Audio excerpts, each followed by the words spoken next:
한 부자가 있었는데 그 부자 밑에 청지기가 그 모든 것들을 관리하고 있었습니다. 그런데 그 청지기가 이 부자의 소유를 낭비한다는 소식이 들려지게 됩니다. 그래서 이 부자가 청지기를 불러서 해고를 하게 됩니다. 이제 여러 가지 세물하고 너는 이 일을 그만두어라 라고 해고를 하게 됩니다. 청지기가 그 해고의 얘기를 듣고 속으로 생각합니다. 주인이 내 직분을 빼앗으니 이제 내가 어떻게 살아나갈까? 농사를 짓고 살자니 힘이 없고 또 빌어서 살자니 너무 부끄럽고, 그러다 이제 한 가지 생각을 해나게 됩니다. 그러면서 그 주인에게 꾸어갔던 사람들을 다시 부릅니다. 빚진 자들을 부릅니다. 내 주인에게 얼마를 빚졌느냐? 기름 100마를 빚졌습니다. 그럼 계약서를 다시 쓰자. 내가 50말로 적게 해주겠다. 그 계약서를 고쳐 쓰게 됩니다. 또 다른 사람을 불러서 우리 주인에게 얼마를 꾸었느냐? 밀 100석을 꾸었습니다. 그러면 밀 80석으로 내가 고쳐줄게. 그러면서 계약서를 다 바꿔 버리게 되는 겁니다.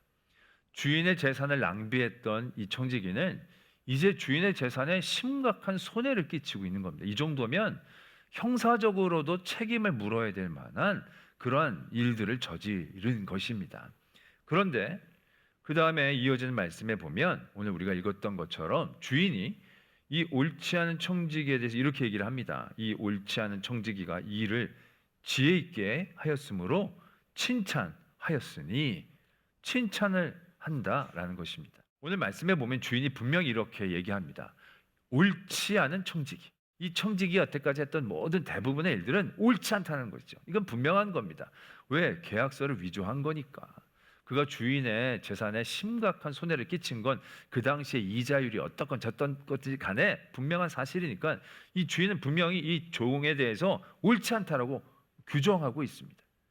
그런데 옳지 않은 청지기라고 말해놓고는 이렇게 표현한다는 거죠. 일을 지혜롭게 했구나. 그래서 내가 그 대목은 칭찬할게. 그래서 이 시대의 세대의 아들들이 빛의 아들보다 더 지혜롭구나. 뭐 이렇게 이제 얘기를 한 거죠. 그러면서 이 말씀이 이어집니다. 너희에게 말하노니 불의의 제물로 친구를 사귀라. 그리하면 그 제물이 없어질 때 그들이 너희를 영주할 처소로 영접하리라. 우리는 이 대목에서 이 주인이 과정의 불법성은 생각하지 않고 결과적으로만 좋으면 그것을 받아들이는 것처럼 이해할 때가 있습니다. 그러니까 지금 굉장히 과정은 옳지 않은 거죠. 근데 결과는 굉장히 좋은 결과로 사람들을 사귀게 된 거니까 과정이 불법적인 건 어느 정도 용인이 된다. 어떤 이런 식으로 말씀하시는 것처럼 받아들이게 되는 겁니다. 근데 그런 뜻이 전혀 아니라는 거죠. 예수님은 과정은 생각하지 않고 늘 좋은 결과만 원하시는 분은 절대로 아니기 때문에 그런 뜻이 아니라는 겁니다. 그런데 말씀은 그 다음에 이렇게 흘러가게 됩니다. 그 다음에 이어진 말씀에 보면 작은 것에 충성된 자가 큰 것에도 충성하고 불의한 재물에도 충성하지 않으면 누가 참된 것으로 너에게 맡기겠느냐? 만일 남의 것에 충성하지 않으면 누가 너희 것을 너희에게 주겠느냐? 갑자기 충성에 대한 말로 넘어가게 됩니다. 그리고 재물과 하나님을 겸하여 섬길 수 없다. 이 옳지 않은 청지기에서 어떠한 충성을 바라보는 건지, 하나님과 재물을 겸하여 섬기는 어떠한 모습들, 어떠한 근거들이 이 옳지 않은 청지기의 얘기에서는 도출해내기가 어려운데 예수님의 비유의 말씀은 그렇게 흘러가고 있다라는 사실입니다. 그래서 우리는 이 대목에서 다시 한번 우리가 왜 이 비유를 어렵게 여기게 되는지를 바라보게 되는 거죠. 우리가 이 비유가 어려운 건 옳지 않은데 혼나지 않은 것이기 때문에 그래요. 나쁜 짓을 저질렀는데도 칭찬을 받았다는 게 우리에게 혼란을 주는 거예요. 근데 우리만 이 비유가 혼란스러운 게 아니라 그 당시 바리새인들도 이 비유가 혼란스러웠던 것 같아요. 14절에 보면 이 비유의 말씀을 듣고 바리새인들은 이 비유를 듣고 비웃었다라고 얘기해요. 왜? 이해가 안 되니까. 그들에겐 이 비유가 왜 이해가 안 되었느냐? 이유를 성경은 이렇게 적고 있어요. 바리새인들은 돈을 좋아하는 자들이라 이 모든 것을 듣고 비웃었다. 이렇게 적고 있다는 겁니다. 그러니까 이 비유의 말씀을 우리는 옳음의 기준, 어떤 이로움의 기준으로 바라보면 이해하기가 어려운 비유가 된다는 겁니다. 그래서 우리는 이 비유를 충성이라는 기준으로 다시 한번 바라봐야 한다는 얘기죠. 베드로가 예수님을 3번 부인하는 사건에 대한 말씀, 사복음서 마태, 마가, 누가, 요한 사복음서에 다 적혀 있는 기사들은요 그렇게 많지 않습니다. 생각보다 그렇게 많은 기록들이 네 복음서에 다 적혀져 있지를 않아요. 특별히 예수님이 태어나시고 고난당하시고 죽으시고 십자가 지시고 부활하시고 이런 예수님의 복음적인 사건을 빼놓고는요 사복음서에 다 적혀져 있는 사건은 두 가지가 있습니다. 한 가지는 오병이어의 기적입니다. 또 한 가지가 바로 베드로가 예수님을 부인한 사건이에요. 근데 오병이어의 기적은 예수님이 주인공이에요. 놀라운 사건이기 때문에 그만큼 네 복음서에 사복음서에 다 적혀져 있을 만한 그런 중요도와 의미가 있다라는 생각을 하게 돼요. 그런데 이 베드로가 예수님을 부인하는 건 주인공이 예수님이 아니에요. 베드로예요. 그 굳이 사복음서에서 다 다룰 만한 가치가 있는가라는 생각을 해보게 되는 거죠. 또 좋은 일도 아니에요. 잘한 일도 아니에요. 상당히 부끄러운 일이에요. 어떻게 보면 그 당시 존경을 받던 베드로라는 그런 사도, 그런 교계 지도자가 상당히 난처하게 될 만한 그러한 사건이기도 하는 거예요. 그런데 이게 베드로 부끄러우라고 그러는 건지 내복음서에 다 이 사건이 적혀져 있다라는 겁니다. 이게 어떤 무게감이 있길래 이걸 다 적어 놓으셨을까라는 생각을 해보게 되는 거죠. 우리는 베드로가 예수님을 부인한 사건을 들으면 어떤 느낌을 받습니까? 대부분 이 베드로의 사건을 대하면서 우리가 갖게 되는 감정은 이런 겁니다. 나대지 말자, 나대지 말자. 괜히 따라가다가 중간도 못 가고 안 갔으면 부인하는 죄는 안 저질렀을 텐데 괜히 자기가 뭘 할 수 있다고 자기 주제도 모르고 막 들어가 가지고 거기서 이 계집종의 얘기에도 그냥 꿀려 가지고 예수님 모른다고 부인하고 아유 그렇게 영적으로 교만해지지 말고 내 자리와 분수를 잘 알아서 우리의 자리를 잡자. 뭐 이런 생각들을 우리가 갖게 될 때가 많이 있다는 거죠. 근데 정말로 그런 생각을 갖게 하시려고 하나님이 이 말씀을 모든 복음서에 적게 하셨을까라는 것이죠. 그래서 다시 한번 고민해 봅니다. 예수님을 부인한 베드로와 예수님을 부인하지 않은 제자들 중에 누가 더 나쁩니까? 누가 더 죄를 진 겁니까? 그건 명백히 예수님을 부인한 베드로예요. 그냥 모른다 정도가 아니라 아주 험한 표현으로 예수님을 부정하고 부인한 것으로 원어적인 표현에서 느낌이 그렇게 주어진다라고 하거든요. 그러니까 이거는 명백한 죄예요. 배신이에요. 입술로 예수님을 부정했으니까 이건 어떻게 보면 씻을 수 없는 죄예요. 거기에 비해 다른 제자들은 예수님을 부인하고 부정하는 죄는 저지르지 않았어요. 그러면 베드로와 나머지 제자들 중에 누가 더 나쁘냐 하면 베드로가 확실히 더 나쁜 게 분명해요. 근데 여러분 예수님을 부인했던 베드로 그러나 예수님이 궁금하고 예수님이 어떻게 되는지 안타까워 제사장의 집까지 쫓아 들어간 베드로와 가만히 있었던 10명의 제자들 중에 누가 더 예수님을 사랑하고 있었을까요? 예수님을 부인했던 베드로와 부인하지 않았던 제자들 중에 누가 더 예수님에 대한 생각으로 가슴에 가득 채워놓고 있었을까요? 누가 더 예수님에게 충성하는 마음을 그 마음속에 품고 있었을까요? 저는 베드로라고 생각합니다. 행동이 모든 사랑을 표현하지는 않지만 그래서 표현하지 않았던 쫓아가지 않았던 제자들 중에서도 온전히 하나님을 사랑하고 충성한 사람들도 분명히 있었겠지만 그래도 그 자리에서 베드로가 예수 그리스도를 향하여 가졌던 마음은 다른 제자들에 비해 특별했다라는 얘기죠. 솔직히 베드로가 제사장의 집에 들어가는 건 굉장히 위험한 일이에요. 그가 얼마나 예수님을 따라다녔고 그 전에 제사장의 종의 귀를 쳤던 전력도 있었기 때문에 베드로를 알아보는 사람은 적지 않았을 거예요.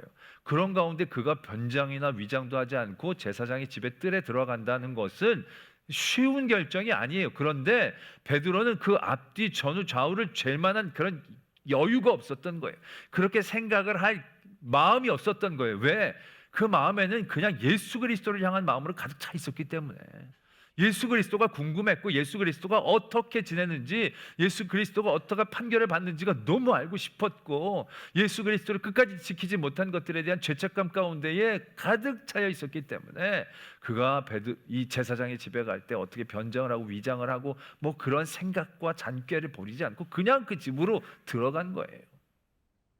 그 마음에 다른 게 없었다는 얘기죠. 그러나 다른 제자들은 예수님 사랑했겠죠. 위했겠죠. 근데 그들은 그 자리를 박차고 나설 수 없었어요. 왜? 다른 생각들이 많았을 거예요. 내가 가봐야 뭐 할 것도 없는데, 구해낼 것도 없는데, 괜히 내가 가서 예수님에게 짐이 될 수도 있겠고, 뭐 여러 가지 생각과 또한 상황들이 그들의 마음 가운데 들어왔을 때 그들은 예수님을 쫓아 제사장의 집까지 들어가 낼 수가 없었다라는 얘기죠. 자, 그렇다면 누가 더 예수님을 사랑했다라고 얘기할 수 있을까요? 물론 예수님을 부인하기도 했지만 그 당시 예수 그리스도에 대한 충성심과 사랑으로 가득 차 있었던 건 분명히 베드로였을 것이다. 저는 그렇게 확신합니다. 자, 그렇다면 예수님은 누구를 더 기뻐하셨을까요? 자신을 사랑하지만 자신을 부인했던 베드로와 자신을 사랑하는 마음들을 표현하지 못했지만 부인을 하지 않았던 다른 제자들 중에 예수님은 누구를 더 기뻐하시고 누구를 더 흡족해 하셨을까요? 엄마가 아파요. 엄마가 아프니까 큰아들이 어머니가 아파서 제가 음식을 마련해 드리겠습니다. 그러면서 자기가 막 툭탁툭탁 거리면서 막 음식을 만들어요. 그런데 이게 안 해본 것이니까 솥을 탁 태우고 부엌을 난리를 치워놓은 거예요. 둘째 아들은 엄마가 아프다는데 립 서비스만 괜찮아 괜찮아 말하면서 꼼짝을 안 해. 방 안에만 가만히 있어. 대신 아무것도 피해를 끼치지 않아요. 엄마에겐 어떤 모습이 더 사랑스럽고 더 흡족하겠냐는 거죠. 여러분들은 큰아들을 가만히만 있지 왜 나서가지고 솥을 다 태워 먹냐고, 내가 언제 밥 달라고 그랬냐고, 이 철없는 자식아, 그러면서 큰아들을 막 뭐라 하시겠냐는 거예요. 며칠 전부터 저희 집에 화장실에 스위치가 작동을 안 했어요. 그랬더니 아내가 굉장히 불편하다고 얘기를 하는 거예요. 제가 동영상으로 스위치 교체법을 봤더니 그렇게 어렵지 않았어요. 그래서 제가 스위치를 구해다가 어제 저녁 설교 준비를 마치고 저녁 늦게 집에 갔어요. 가서 이걸 빨리 고쳐서 아내가 불편함 없게 지내는 그 상상을 하며 기쁨으로 스위치를 뜯어봤어요. 뜯었더니 동영상에 나온 거랑 똑같더라고요. 할만하겠다 싶은 거예요. 그래서 제가 이제 두꺼비집, 일명 두꺼비집으로 갔죠. 그걸 내리고 해야 안전하니까. 이제 내리려고 했더니 아내가 옆에서 왜 그러냐고, 그러니까 저거 교체를 하려고 한다고 그랬더니 아내가 말리는 거예요. 아유, 지금 밤도 늦었고 자는 애들도 있고 내일 주일이고 하니까 다음 날 하자고. 그러나 저는 이미 스위치를 뜯었고 다 고치고 난 다음에 아내의 기뻐할 얼굴에 흥분됐고 내가 핸디하다는 소리를 들은 그 기쁨과 감격 가운데 이미 달려가고 있었기 때문에 멈출 수가 없었어요. 아내가 적극적으로 말렸어. 아유 여보 너무 늦었으니까 하지 말자고. 근데 이거 나 다 봤다고. 이거 아무것도 아니고 쉽다고. 내가 잠깐 고치면 된다고. 그랬더니 이제 아내가 더 이상 저를 말리지를 못하는 거예요. 그래서 차단기를 내리고 이제 그 스위치를 완전히 분해를 한 다음에 전선을 다 떼내고 그 중간에 이런 전문 건 얘기할 필요 없죠. 이렇게 다 하고 똑같이 이제 그것을 보고 새 스위치에다 그걸 다 전선을 꽂아 넣었어요. 다 넣었어요. 아주 완벽하게 흐뭇하게. 그래서 다 해놓은 다음에 이제 두꺼비집을 올리고 스위치만 올리면 그게 불이 딱 들어오는 거예요. 그걸 이제 기대하고 다시 두꺼비집으로 가서 차단기를 탁 올렸어요. 근데 퍽 소리가 들리는 거예요. 아 이거 뭐지? 그런 얘기는 없었는데 이거 뭐지? 근데 문제는 대부분 요즘 차단기는 누전이 되면 지가 내려와요. 툭 떨어지는데 올렸다 떨어지는 게 아니라 올린 상태에서 떨어지지 않은 상태에서 퍽거리는 거예요. 문제는 그게 우리 집의 모든 전등을 관리하는 차단기였던 거예요. 그러니까 그것만 불이 안 들어오는 게 아니라 집의 모든 등이 다 나가는 거예요. 순간 식은땀이 난 거예요. 이런 건 없었는데 동영상에 계속 전체를 왔다 갔다 해도 이게 안 되는 거예요. 애들이 술렁이기 시작하는 거예요. 방에서 나와서 이게 뭔 일이냐고, 나 숙제해야 되는데, 과제해야 되는데 이게 뭔 일이냐고 막 이러는 거예요. 그럼 아내도 왜 안 돼 그러는 거예요. 제가 식은땀을 흘리면서 막 했는데도 안 되는 거예요. 그래서 교회 집사님에게, 우리 사무장님께 전화를 SOS를 쳐서 11시 20분에 우리 집에 오신 거예요. 그리고 봤는데 차단기가 고장이 난 거예요. 그걸 갈아 껴야 되는 거예요. 그리고 이게 없으니까 밤중에는 어쩔 수 없으니까 집사님 그럼 가시라고, 내일 구해다가 해야 하겠다고. 그러면서 이제 집사님을 배웅해 드리는데 나도 그분 따라 가고 싶더라고요. 집에 다시 돌아갈 용기가 나지 않는 거예요. 집사람이 그렇게 말렸는데 내가 우기고 한 건데 지금 애들이 막 술렁술렁대고 난리가 난 거예요. 와, 이거 어떻게 하면 좋은가. 그냥 자야 되는데. 그래서 제가 들어가자마자 자세를 낮추고, 여보 미안해, 내가 이럴 줄을 몰랐어. 동영상은 쉬었는데 이게 왜 이렇게 됐는지 알 수가 없네. 그러면서 되게 미안해하면서 내가 사죄를 했죠. 그랬더니 딴 때 같았으면 핀잔 좀 먹었을 거예요. 왜?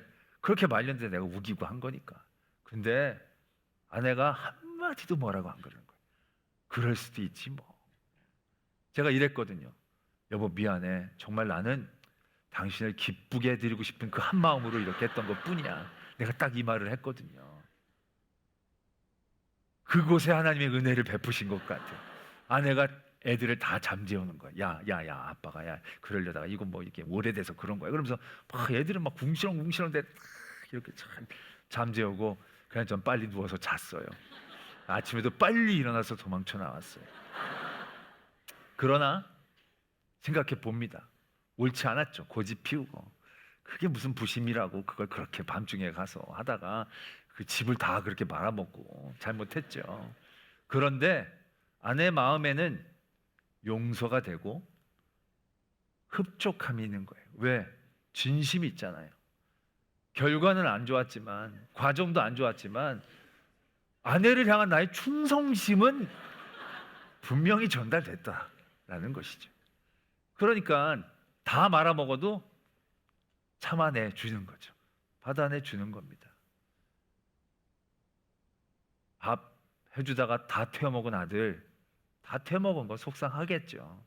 그런데 엄마를 위해 밥 해주는 그 마음은 엄마를 기쁘게 하는 이유가 되어진다는 것입니다. 둘째 아들은, 집 나간 둘째 아들 탕자비고, 과정도 나빴고 또 결과도 나빴어요. 돌아오려고 했던 그런 이유도 나빴어요. 그런데 그는 아버지를 기쁘시게 했어요. 그가 돌아온 것만으로도 아버지는 기뻤어요. 그리고 그 기쁨으로 아버지는 그 아들에게 모든 걸 다시 다 허락해 줬어요.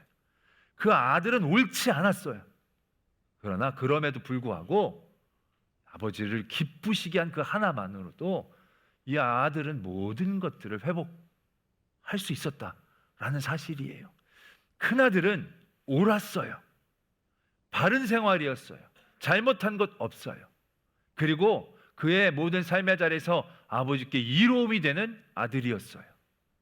그러나 이 아들에게는 아버지의 마음을 헤아리고 아버지를 기쁘시게 하려는 충성심이 없었어요. 그 비유의 말씀 뒤에 옳지 않은 청지기의 말씀이 이어지고 있습니다. 우리는 불의한 재물로 사람을 사귀어야 된다, 우린 여기에 더 꽂히게 되는데 솔직히 그건 그렇게 중요하지 않아요. 불의하고 불의하지 않고의 차이가 우리에게는 얼마나 되겠어요. 중요한 건 이 옳지 않은 청지기가 어떠한 의도로 어떠한 행동을 했든지 간에 주인이 그것을 기뻐하고 칭찬했다는 것이 어떠한 효과를 나타내고 있는가를 말씀해 주고 싶으신 거예요. 주인을 기쁘시게 하려고 한 것도 아니에요, 이 청지기는. 근데 그가 어떤 행동을 했는데 그것을 주인이 보기에 기뻤다는 거예요. 주인이 기뻤다는 거예요. 그런데 주인이 기뻐하니까 어떤 일들이 벌어집니까? 주인이 너 참 옳지 않구나 얘기를 해도, 규정은 그렇게 해도 칭찬하면서 벌 내리지 않았다는 거예요. 우리는 우리의 모든 이해 기준들이 의로움이나 이로움이 될 때가 많아요. 그런데 오늘 이 비유를 제대로 이해하려면요, 이 비유의 기준은 하나님을 향한 충성심이 되어져야 한다는 거예요. 하나님을 기쁘시게 하려는 마음 가운데에 우리가 있느냐 없느냐, 하나님을 기쁘시게 하는 것이 얼마나 우리에게 중요한 핵심이 되어지는가를 이 비유는 우리에게 말씀하고 싶으셨다라는 얘기죠. 바리새인들, 이 사람들처럼 올바르게 사는 사람들 많지 않습니다. 그런데 하나님이, 예수님이 이 바리새인들을 기뻐했느냐, 이 바리새인들로 마음이 흡족했느냐? 아니라는 얘기예요.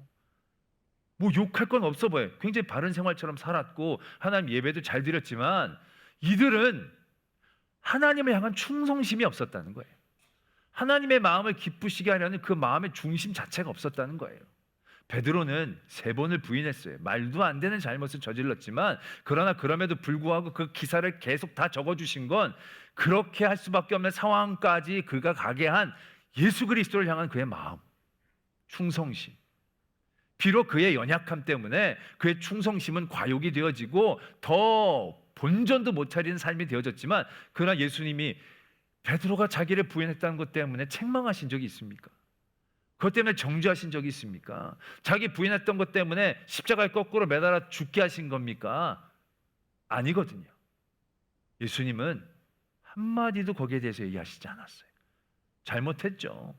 그러나 예수님은 그 잘못 그 안에 그리스도를 향한 베드로의 사랑, 그리스도를 향한 그의 충성심을 예수님은 기뻐하신 거예요.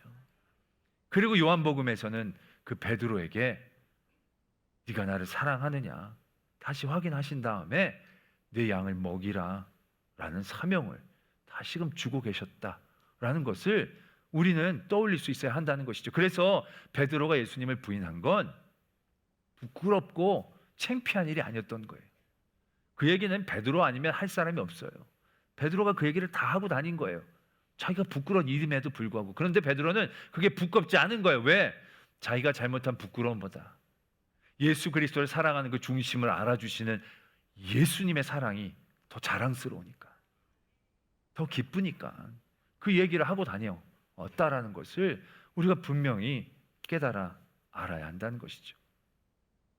그날을 아버지의 기쁨에 함께하지 못한 그나들 잘못한 것 없어 보입니다. 그 아들은 올바라 보입니다. 그러나 그건 올바른 게 아닙니다. 그 아들은 그의 삶의 자리에서 날마다 동네 밖에서 둘째 아들을 기다리고 있는 아버지를 보고 있었을 겁니다. 큰아들은 그 아버지의 마음을 조금이나마 생각하려고 했더라면 돌아온 둘째 아들, 그 아들의 사건을 이렇게 대하지는 못했을 겁니다. 아버지가 이 일을 얼마나 기뻐하고 계시는지, 이 일을 얼마나 기대하고 계셨는지 그 마음 가운데 큰아들이 품고 있었더라면 이 잔치에 이렇게 초를 뿌리고 초를 치고 안 들어가며 화를 내는 이런 어리석은 일은 저지르지 않았을 거예요. 왜? 이게 얼마나 기뻐하시는 일인지 알고 그 아버지에 대한 기쁨에 대한 마음이 있으면 그 기쁨이 나의 기쁨이 될 수 있으니까 그 기쁨에 마땅하게 참여할 수 있었을 터인데, 이 큰아들은 그 아버지의 마음을 생각하지 않았다는 거예요. 올바르지만 올바른 게 아니에요. 이로웠지만 이로운 게 아니라는 것입니다. 우리가 하나님을 사랑하고 하나님을 믿을 때 정말로 중요한 건 올바름이 아니에요. 내가 얼마나 올바르게, 내가 얼마나 하나님을 이롭게 아니에요.